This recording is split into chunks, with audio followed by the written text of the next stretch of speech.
शिक्षा में जिन युक्तियों, आयु रचनाओं तथा प्रविधियों का विकास किया गया है उन्हें क्या कहते हैं? शिक्षा में नवाचार, शिक्षण प्रक्रिया, सामूहिक शिक्षक शिक्षण, सूक्ष्म लघु शिक्षण। क्या होगा सही आंसर?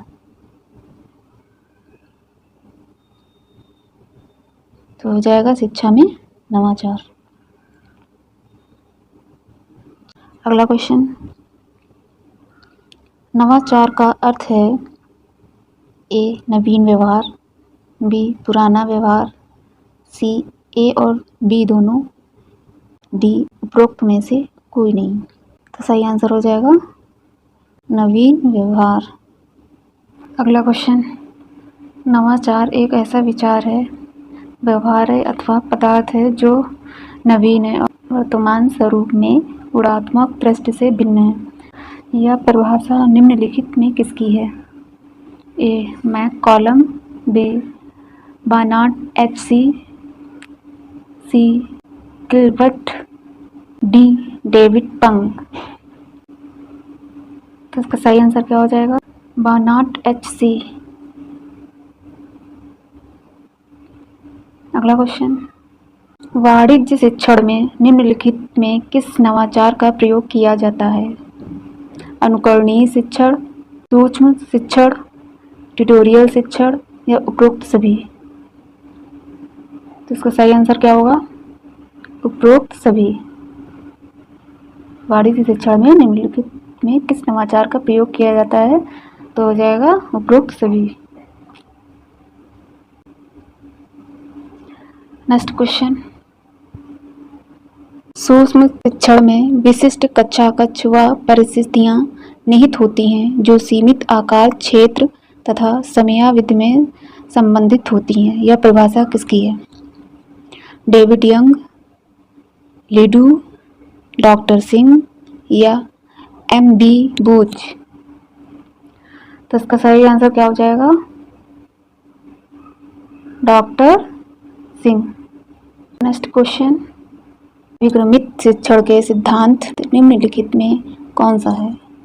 पहला सक्रिय अनुक्रिया का सिद्धांत, लघु पदों का सिद्धांत, स्वगति का सिद्धांत या फिर ये सभी।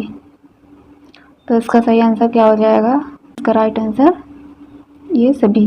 अगला क्वेश्चन, सूक्ष्म शिक्षण में डैश की आवश्यकता होती है? सूक्ष्म शिक्षण में किसकी आवश्यकता होती है? अभिप्रेरणा की, प्रतिपुष्टि की, शिक्षण समापन की या फिर समर्थन मूल्यों की। सूक्ष्म शिक्षण में प्रतिपुष्टि की आवश्यकता होती है, तो आंसर हमारा बी सही हो जाएगा। अगला क्वेश्चन, नवाचार आर्थिक और सामाजिक क्षेत्र में एक मूल्य जोड़ने वाली नवीनता का उत्पादन या स्वीकृत परिपाक और दोहन है। उत्पादों, सेवाओं और बाजारों का नवीनीकरण और विस्तार है। उत्पादन की नई पद्धति का विकास है और नए प्रबंध तंत्रों का स्थापन है। यह एक प्रक्रिया भी है और परिणाम भी। यह परिभाषा किसके द्वारा कही गई है? क्रोशन ने कहा है या अपियडिन, सी बर्नार्ड एच.सी. या फिर डी ए और बी दोनों। तो ये परिभाषा क्रोशन और अपियडिन ने कहा है, तो इसका राइट आंसर क्या हो जाएगा? ए और बी। ए और बी राइट आंसर हो गया डी। अगला क्वेश्चन, निम्नलिखित में कौन सी नवाचारी संस्था हो सकती है? पहला विद्यालय, दूसरा अस्पताल, तीसरा नगर निगम, चौथा ये सभी। राइट आंसर क्या हो जाएगा? नवाचारी संस्था हमारी ये विद्यालय, अस्पताल, नगर निगम ये सभी हो जाएंगी, तो इसका राइट आंसर हो जाएगा डी। अगला क्वेश्चन, निम्नलिखित में सूक्ष्म शिक्षण का आधारभूत सिद्धांत कौन है? पहला वास्तविक अध्ययन का सिद्धांत, दूसरा प्रतिपुष्टि का सिद्धांत, तीसरा नियंत्रित अभ्यास का सिद्धांत, चौथा या फिर ये सभी। सूक्ष्म शिक्षण का आधारभूत सिद्धांत कौन है? वास्तविक अध्ययन का सिद्धांत, प्रतिपुष्टि का सिद्धांत, नियंत्रित अभ्यास का सिद्धांत। तो हमारा ये सभी हो जाएगा। Right answer D.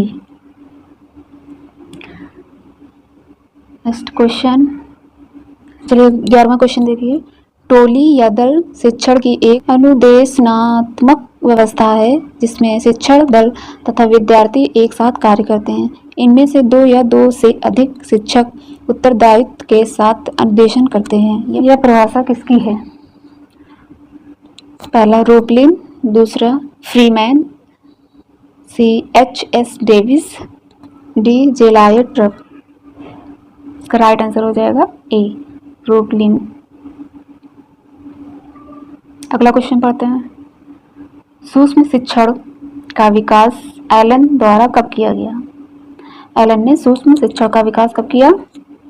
ए 1963 में, बी 1953 में, सी 1943 में या फिर 1933 में। तो इसका राइट आंसर हो जाएगा ए 1963।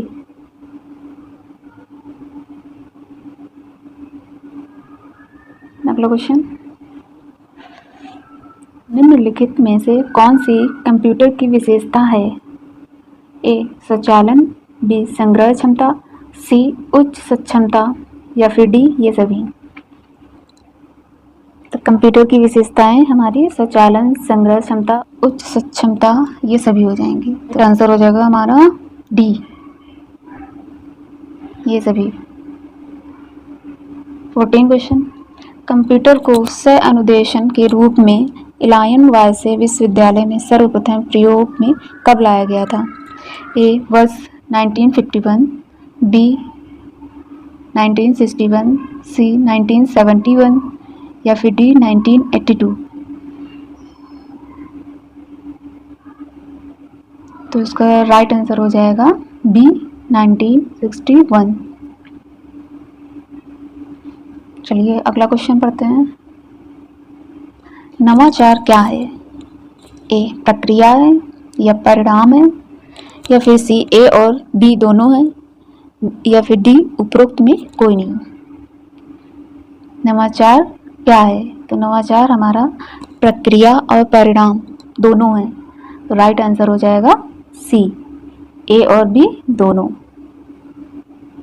प्रक्रिया और परिणाम। अगला क्वेश्चन, नवाचार की सबसे महत्वपूर्ण चुनौती निम्नलिखित में से किसके मध्य सामंजस्य बिठाना होता है? ए प्रक्रिया नवाचार, बी उत्पाद नवाचार, सी ए और बी दोनों, डी उपरोक्त में से कोई नहीं। तुम्हारा राइट आंसर हो जाएगा सी, ए और बी दोनों, प्रक्रिया नवाचार और उत्पाद नवाचार। अगला क्वेश्चन है, सूक्ष्म शिक्षण में कक्षा कालांश का समय होता है ए 45 मिनट, बी 20 से 25 मिनट, सी 20 से 15 मिनट या फिर डी 10 से 5 मिनट। तो इसका राइट आंसर हो जाएगा सूक्ष्म शिक्षण में कक्षा कालांश का समय 10 से 5 मिनट होता है। Next question, technology of teaching नामक पुस्तक के लेखक कौन है? A doctor L C. Singh, doctor R A. Sharma, C M B. Buch या फिर डी एडिसन थॉमस। तो टेक्नोलॉजी ऑफ टीचिंग नामक पुस्तक के लेखक डॉक्टर आर.ए. शर्मा हैं। तो राइट आंसर हो जाएगा हमारा बी। Thank you. अगर आपको ये क्लास अच्छी लगी हो तो लाइक करिए, शेयर करिए और सब्सक्राइब करिए।